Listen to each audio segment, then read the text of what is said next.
Hey everyone! Welcome back to the show. Today we're tackling a topic I know we all struggle with. Productivity and focus.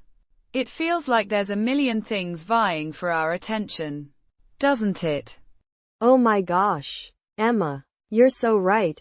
It's like my brain is a browser with 50 tabs open, all screaming for my attention. Where do we even start? Okay, so first, let's acknowledge the problem. We're constantly bombarded with notifications, emails, social media. It's designed to be addictive. We need to be proactive about regaining control. Think of it like building a fortress around your focus. A focus fortress. I like that. But how do we actually build one? It sounds intimidating. It's easier than you think. The first step is understanding your personal focus triggers.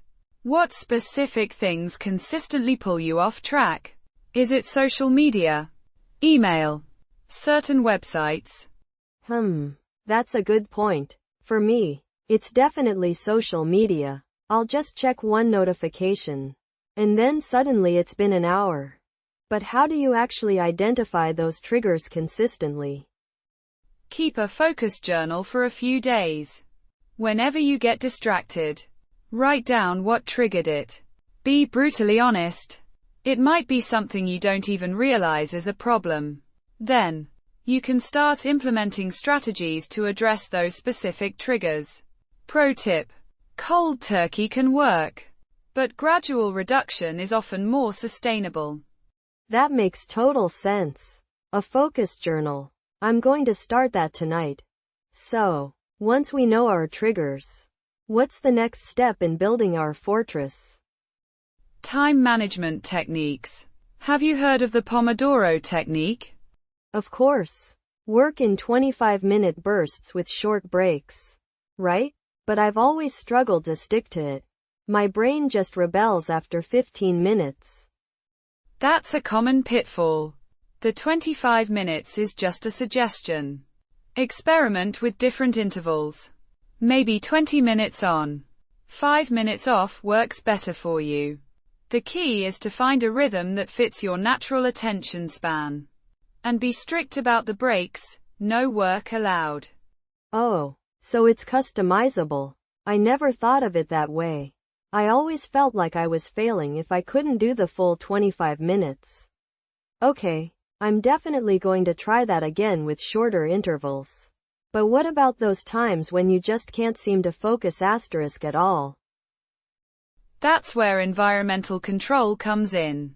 Creating a dedicated workspace, free from distractions, can be a game changer. Think of it as your focus zone. This could be a specific room, a corner of a room, or even just a specific chair. So, like Pavlov's dog? Condition myself to associate that space with focus? I love it. What if you don't have a dedicated space? Though, living in a small apartment makes it tough. Great question. Noise-canceling headphones are your best friend. Even if you're in a noisy environment, they can create a sense of isolation and help you focus. Also, try using a "Do not disturb" sign, even on your desk. It signals to others that you need uninterrupted time. That's so smart. I need to get a "Do not disturb" sign. My roommates always interrupt me with quick questions that turn into hour-long conversations. Okay, so we've got triggers, time management, and environment. What else? Prioritization. The Eisenhower matrix is a fantastic tool for this. You categorize tasks based on urgency and importance. Urgent and important. Important but not urgent. Urgent but not important. And neither urgent nor important. The goal is to spend most of your time on tasks that are important but not urgent. These are the things that truly move you forward. I've heard of that. So, basically, avoid the urgent trap as much as possible. But how do you actually implement that in daily life? Everything always feels urgent. That's where scheduling comes in. Block out time in your calendar specifically for those important but not urgent tasks. Treat those blocks of time as sacred. Don't let anything interrupt them. It takes discipline, but it's worth it. Okay, scheduling important stuff. Got it. It's all about being proactive, not reactive. This is really helpful. What about goal setting? Does that play a role in focus? Absolutely. Clear, well-defined goals are essential for maintaining focus. If you don't know where you're going, you'll just wander aimlessly. Use the SMART framework.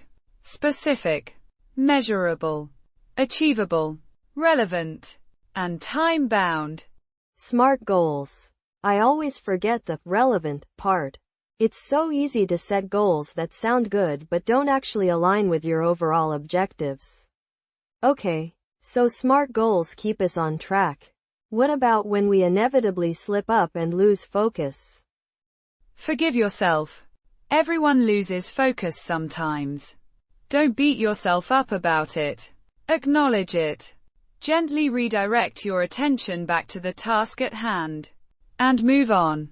The key is to develop resilience and learn from your mistakes. Self-compassion is crucial. Self-compassion. I love that. It's so easy to get down on yourself when you're not as productive as you think you should be. Okay, so we've covered a lot. Focus triggers, time management, environment, prioritization, and goal setting. What's your number one takeaway for our listeners? Start small. Don't try to overhaul your entire life overnight. Pick one or two strategies from today's discussion and focus on implementing them consistently. The key is to build momentum gradually. Even small changes can make a big difference over time. That's such great advice. Small steps, consistent effort. Okay, let's move on to some common questions we get about productivity. What's the biggest mistake people make when trying to be more productive? Trying to do too much at once.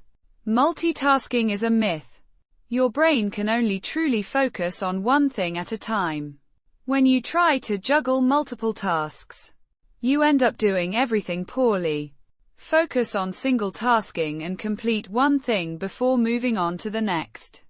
Ouch. I'm guilty of that. Always trying to answer emails while on calls.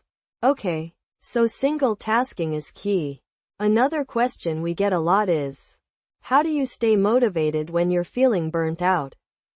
Take a break. Seriously. Step away from your work and do something you enjoy. Go for a walk. Listen to music. Read a book. Spend time with loved ones. Burnout is a serious issue, and it's important to prioritize self-care. Remember, you can't pour from an empty cup. That's so true. Self-care isn't selfish. It's essential. Okay, one last question. What's your favorite productivity tool or app? I'm a big fan of Todoist. It's a simple but powerful to-do list app that helps me stay organized and track my progress. But honestly, the best tool is the one that works best for you. Experiment with different options until you find something that fits your workflow. Great recommendation. I've been using Notion for everything, but I might give Todoist a try. Okay, Emma, this has been incredibly helpful. I feel so much more equipped to tackle my productivity challenges. Me too, Sarah. It's always good to revisit these fundamentals. And remember, productivity is a journey, not a destination. There will be ups and downs, but the key is to keep learning and adapting. Absolutely. Thanks so much for joining us today. Everyone, we hope you found this episode helpful. What should we talk about next time? Let's dive into the art of delegation. Learning how to effectively delegate tasks is crucial for maximizing productivity and avoiding burnout. Ooh, I love that idea. Delegation is something I definitely struggle with. Okay, everyone. Stay tuned for our next episode on delegation. Don't forget to like and subscribe for more productivity tips and insights. Thanks for watching. And remember to leave a comment below with your biggest productivity challenge. We'd love to hear from you. Until next time, happy focusing. Bye everyone. Bye.